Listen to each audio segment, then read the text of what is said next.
What's going on, everybody? My name is LuckyBunz, and in today's video I'm going to be breaking down all of the events for the month of May in Pokemon Go. Now, I don't normally do these anymore, but I figured, why not?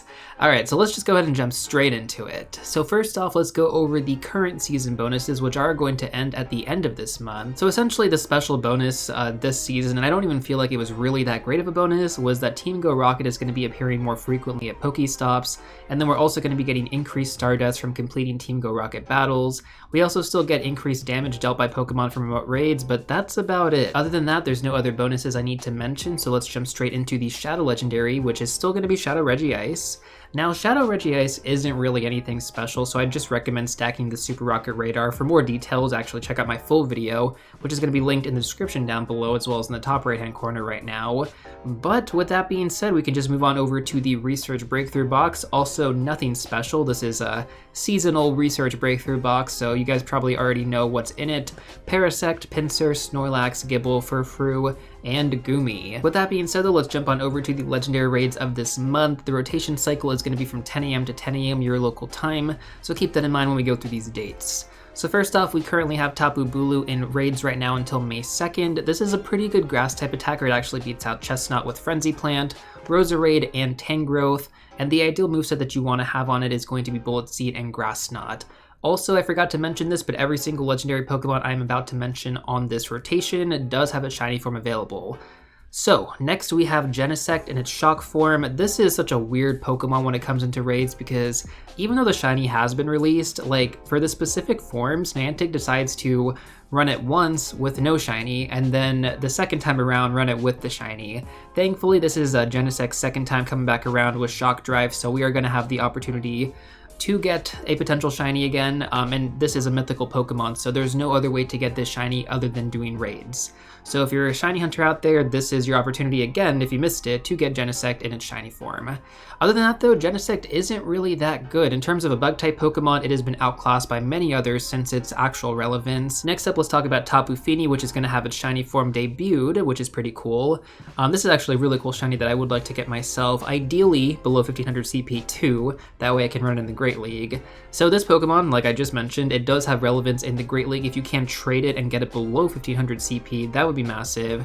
It's basically like a Azumarill. It's a fairy and water type Pokemon, but I think it actually runs a little bit better than a Azumarill sometimes, so it just depends on, your situation, of course, but Tapu Fini definitely one that if you can get below 1500 CP, gonna be a massive win. And then finally, to wrap up the month, we're gonna have Regigigas back in rotation. I think it's been like a year or two since we've seen this Pokemon, and this is gonna take place from May 24th to June 1st.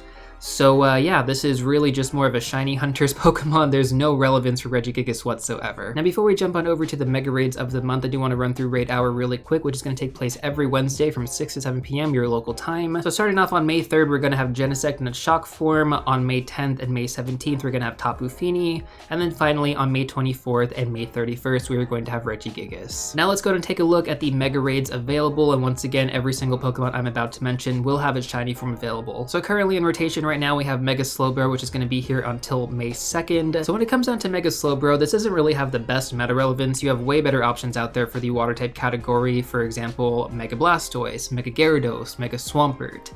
This Pokemon is really just good for grinding because it also covers psychic typing. It's a water and psychic type. So really for extra large candy grinding, I feel like that's your biggest benefit here for Mega Slowbro. Also, it does cost less than a typical Mega Pokemon, so a little bit easier to farm up to Mega level 3. It's not going to take you as long just because that cooldown period is going to be a lot less if you do have the extra Mega Energy. Following Mega Slowbro though, we are going to have Mega Scizor in raids from May 2nd to May 11th. Now this previously was the best bug type attacker in the game, but we are going to have a new best bug type Mega relatively soon. And when I say relatively soon, I mean like the next rotation kind of soon. And that's going to be Mega Pinsir from May 11th to May 24th. So quite a long rotation here, and this is going to be the best bug type attacker in the game until Mega Heracross gets released, which we have no idea when that's going to happen. But ideally, if you do want to go with your Mega Pinsir, the best moveset on it is going to be Bug Bite plus X Scizor. Once again though, just to opt on the side of caution here, Mega Heracross is going to outclass Mega Pinsir, so I wouldn't recommend powering this thing up to level 50. If you want to go like level 30, level 35. That's probably the max I would do. Maybe level 40 if you just want to have it at level 40, but level 50 on this guy, probably not necessary. Now finally, the last Pokemon that we're going to talk about in the Mega rotation is going to be Mega Altaria from May 24th to June 1st.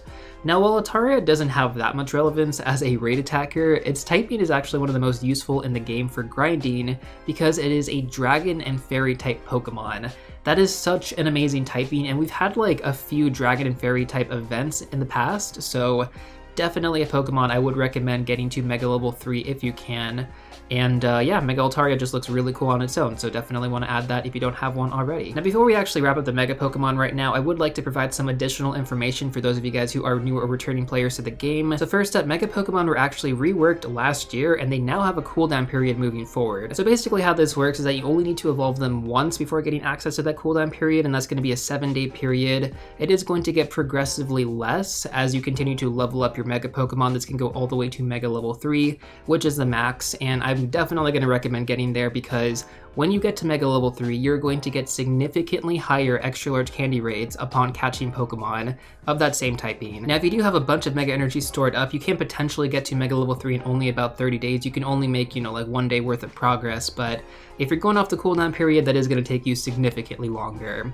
Either way though, when you do complete Mega raids, you're also going to get guaranteed charge TMs. That's kind of a big deal for some people, especially if you're into PvP, so my recommendation here is to always do at least 1 to 2 raids, get that initial Mega Energy, and that way you can get access to the cooldown period and just kind of take it slow if you want to, or just Mega Evolve them a little bit faster on a daily basis if you have the extra energy, in addition to also getting some free charge TMs at the same time. Next up, let's talk about the upcoming events for the month of May. So these event windows are going to be based on your local time zones, although I don't think we have like any specific time frames. Usually it's like 10 a.m. to 8 p.m. for their respective time window, so let's run through those right now. So the first event of the month for May is going to be the Instinctive Hero event from May 2nd to May 8th. Now we've already got the event details for this, and I'll probably put together a small video just because it was really easy to, you know, kind of map that out. But moving on May 6th, we have Raid Day. I'm not sure what that's supposed to be. Maybe some of you guys have a guess in the comment section down below. From May 11th to May 17th, we're going to have the Valorious Hero, basically the Valor version of these team leader events. Hopefully that one's going to be pretty good. The Mystic one was definitely a bit of a letdown. The Instinct one actually is significantly better, so let's hope that the Valor one is also really good. On May 13th, we're going to have Elite Raids. I believe this is Regidrago back in Raids again. I don't know if you guys want to go ahead and do that. Elite Raids have been kind of messy the last few rotations, so take that with a grain of salt. Don't like sacrifice your other plans just to go and do this Pokemon. It'll eventually come into the normal rotation. On May 21st, we're going to have Community Day. We don't know what this Community Day is going to be just yet. When it does get announced though, I will most likely make a separate video going over that with some tips and tricks for you guys. And then finally, from May 22nd to May 28th, we have a mystery event. No idea what this is supposed to be. Now finally, to wrap things up for the month of May, let's go through the Spotlight Hours. These are going to take place every Tuesday from 6 to 7 p.m. your local time. And good news is every single Pokemon I'm about to mention will have their shiny forms available. So on May 2nd, we're going to have the featured Pokemon be Alolan Geodude, with the special bonus being 2x catch experience. The XP bonus is nice, but honestly it's nothing crazy compared to some of the other methods to get XP in-game right now. If you guys want a more in-depth tutorial on what I'm talking about, link is going to be in the description down below. I have a full XP guide for free-to-play players too, so you don't even have to spend money.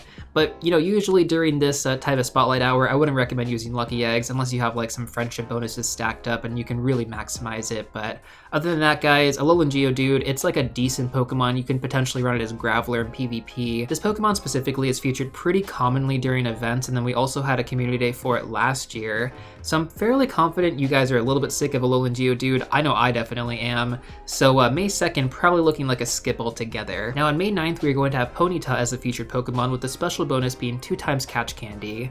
There's really nothing special here outside of the shiny if you want it. 2x catch candy is great, but you know, again, not that crazy.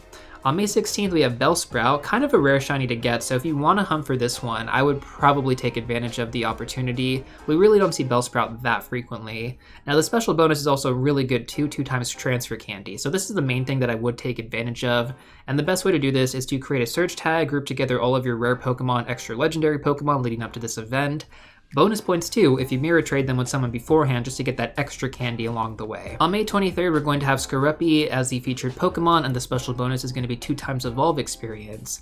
So Drapion, which evolves from Skorupi, is pretty good in the Great League and the Ultra League, so this is going to be actually a good opportunity to get some candy as well as some extra large candy, because you do need 2 extra largest Pokemon if you want to run in the Ultra League.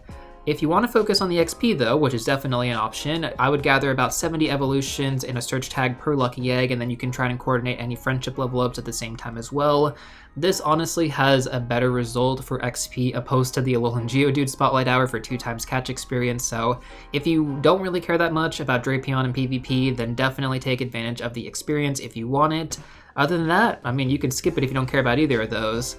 Moving on over to our last Spotlight Hour of the month, though, this is going to take place on May 30th. It's going to be Houndour. So the special bonus is going to be 2x Catch Stardust, which is pretty good, definitely not a bad bonus to have. So if you need candy for your Mega Houndoom, this will be a good opportunity to farm some, but outside of that, there isn't really too much of a reason to grind for this Pokemon. Like, it's not anything special in raids, it's not anything special in PvP. Actually, I really would not recommend using it in PvP at all. But you still have 2x Catch Stardust, which is pretty good. I just don't think it's actually worth using star pieces on. Just my take as a free-to-play player though, like there are more beneficial times that you can use your star pieces, like Calm Day with 3x Catch Stardust bonus, or even at the end of a GBL season, because you get so much Stardust all at once. And with that being said, guys, that is pretty much gonna do it for the month of May. Honestly, there isn't too much that stands out to me during this month, except maybe Genesect coming back with a shiny form, and because that Pokemon is a mythical, that's essentially your only way to get the shiny. So in terms of shiny hunters, I think this will be a more productive month for some of you guys, but in terms of like people who are going after meta-relevant Pokemon, I mean, there really isn't a whole lot going on here. Like, there is some stuff, like the Tapu Fini one is definitely a Pokemon that I would recommend if you do like to participate in Great League. I can't think of much else though, so, I mean, as always, guys, if there's anything that you specifically are looking forward to, let me know in the comment section down below. But if you still want some more content to watch, I'm going to recommend these 2 videos right here. And before you go, don't forget to smash that like button, subscribe, and I'll see you all real soon in the next one.